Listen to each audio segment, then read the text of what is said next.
Today we see the another application, that is Wheatstone's bridge for strain measurement. Other what is strain? Strain is nothing but what the force, when the force is applied on a body, there will be a change in the dimension of that body.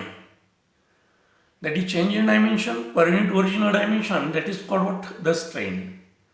And that strain can be measured with the help of what? The Wheatstone's bridge. That is one of the application of the Wheatstone's bridge.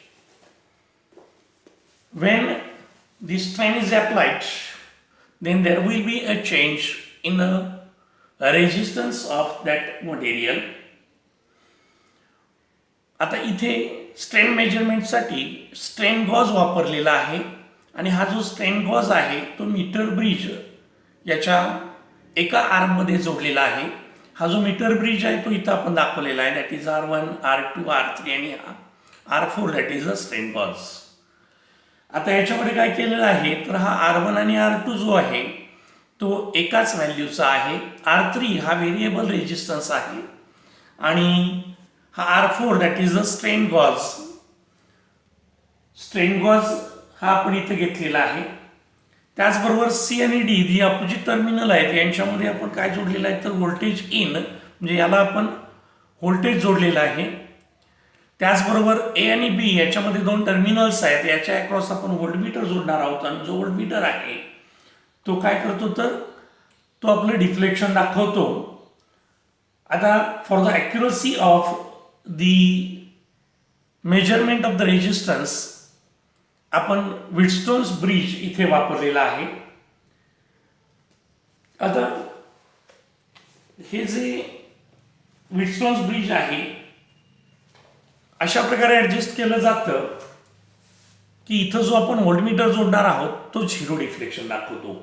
म्हणजेच ज्यावेळी आपण याच्यातून current flow करू त्यावेळी हा जो R3 आहे तो आपल्याला ॲडजस्ट करता येतो आणि याच्या अक्रॉसचं जे टर्मिनल जे आहे, दोन्ही टर्मिनल दाखवलेत आपण, इथं जे व्होल्टेज आहे ते आपण झिरो दाखवतो. अशा वेळी आपण म्हणतो की हे जे ब्रिज आहे इट इज बॅलन्स्ड. आता हा जर स्ट्रेन गॉज आहे याला आपण जर स्ट्रेच केलं किंवा कॉम्प्रेस केलं तर याचा रेजिस्टन्स बदलतो. This causes the unbalancing of the bridge, म्हणजे याच्यामुळं काय होतं तो ब्रिज जो आहे तो अनबॅलन्स्ड होतो आणि याच्यामुळं या दोन टर्मिनलमध्ये व्होल्टेज इंडिकेशन केलं जातं, म्हणजे व्होल्टेज दाखवलं जातं.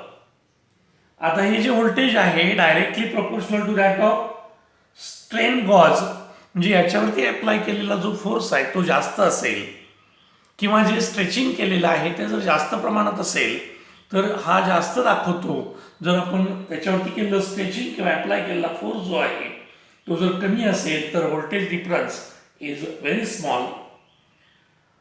आता परत हा ॲडजस्ट करू शकतो आपण झिरो, म्हणजे हा जो रेजिस्टन्स R3 आहे तो आपण ॲडजस्ट करतो आणि परत आपण काय करतो हे ब्रिज बॅलन्स करतो आणि मग if the bridge is balance the voltmeter shows zero deflection. तर अशा प्रकारे आपण by measuring the voltage the strain developed can be measured आणि मग if the strain is zero then the bridge balances and the meter shows zero reading. That is, this is the application of what the resistance measurement by using what a meter bridge. तर अशा प्रकारे हा जो metre bridge आहे याचा उपयोग आपण strain मेजरमेंटसाठी करू शकतो. आता हे जे आहे याच्यावरती जास्तीत जास्त 1 किंवा 2 मार्काचा प्रश्न येऊ शकेल. तर व्हीटस्टोन्स ब्रिज याचं ॲप्लिकेशन हे दिलेलं आहे बुकमध्ये. जिथं डायग्रॅम आहे तिथं याचं स्पेलिंग इथं थोडंसं चुकीचं आहे, दॅट इज गॉजच्या ऐवजी GANZE असं झालेलं आहे, त्यामुळे इथं लक्षात आलं पाहिजे तुमच्या. नाव दी potentiometer and it's principal.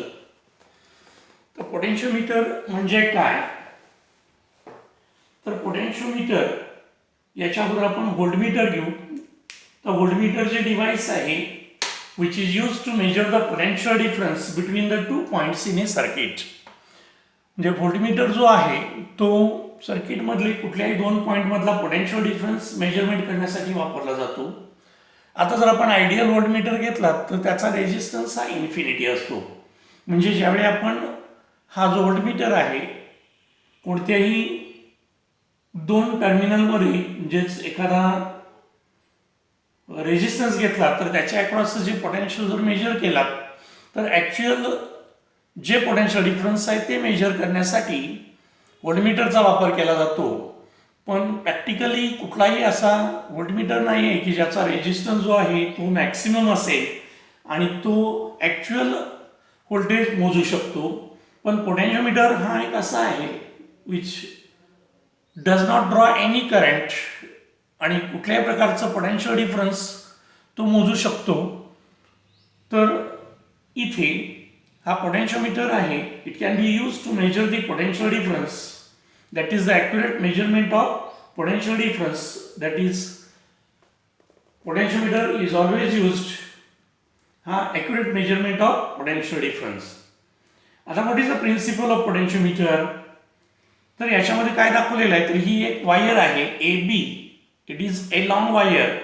Practically घ्यायला गेला तर ती 4 मीटर लॉंग असते. तुम्ही थेरॉटिकली घेतलात तर it should be a very long wire. त्याची लेंथ जी आहे ती एल इतकी असते. That is the length of that wire. आणि आर जो आहे त्याचा resistance. R is the resistance of that wire A बी.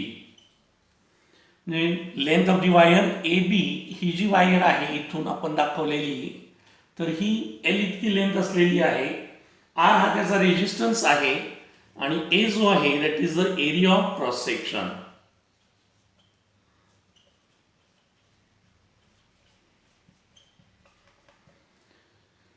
आता याच्या अक्रॉस आपण ही सेल जोडलेली आहे. त्या सेलचा ई इतका ईएमएफ आहे. That is the EMF of sale.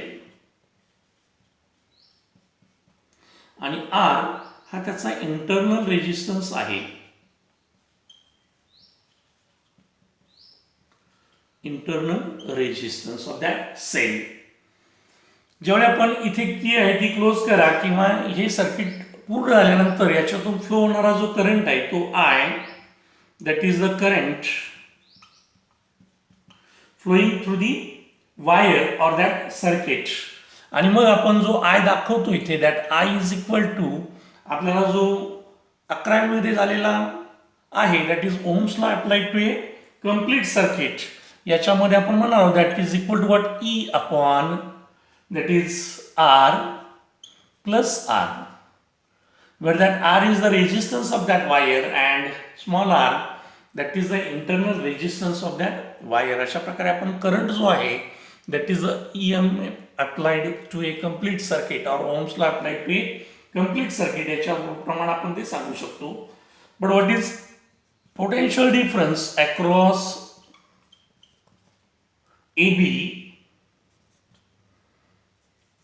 How much it is? That is V is equal to that I into R. हे असं आपण घेतो.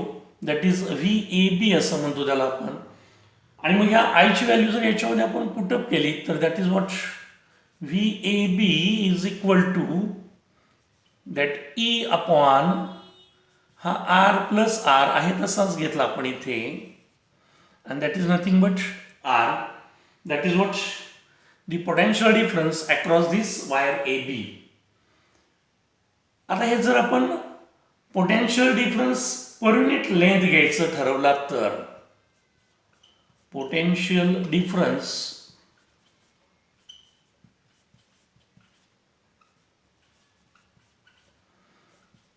पर unit length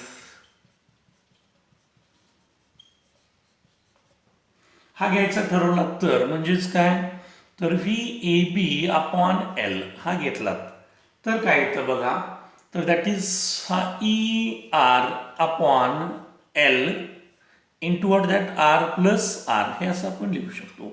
this is what the potential difference per unit length असं म्हणतो आपण याला. आणि मग potential difference per unit length यालाच आपण पोटेन्शियल ग्रेडियंट असं म्हणतो. आणि मग हा पोटेन्शियल ग्रेडियंट जो आहे तो आपण के न दाखवतो, म्हणजेच ही जी व्हॅल्यू आहे that is VAB upon L, that is nothing but what the K is nothing but VAB upon L. That is what potential gradient. आणि हे जे पोटेन्शियल ग्रेडियंट आहे हे कॉन्स्टंट असतं. का कॉन्स्टंट आहे? That is E, EMF of cell, R, that is resistance of that wire, L is the length of that wire. Once again the R is the resistance of wire and small r is the internal resistance. याचाच अर्थ potential gradient that is K can be defined as what? The potential difference per unit length of that wire. आता इथपर्यंत आपल्याला काय फारसा problem येत नाही. आता याच्या पुढे आपण काय करणार आहोत, तर याच्यावरती एक पॉइंट C कन्सिडर करणार आहोत, that is the point C. आणि याच्या A to C हे जे डिस्टन्स आहे ते स्मॉल एल इतकं आहे असं आपण म्हणणार आहोत. This is what the length of the wire between these two points. आता इथे पोटेन्शियल डिफरन्स या ए आणि सी मधले that is VAC that is equal to what K into L, where that K is potential gradient and therefore that VAC हा directly proportional to काय म्हणतो आपण? L म्हणतो. का म्हणतो? तर that potential gradient per unit length it is the constant. आणि मग अशा प्रकारे आपण that potential difference between any two points on the wire it is directly proportional to the length between the two points. That is what हे अशा प्रकारे आपण हे प्रिन्सिपल ऑफ पोटेन्शियोमीटर सांगतो. पण हे केव्हा शक्य आहे? That is what the potential difference between the two points on the potentiometer wire हे directly proportional to the length of the wire.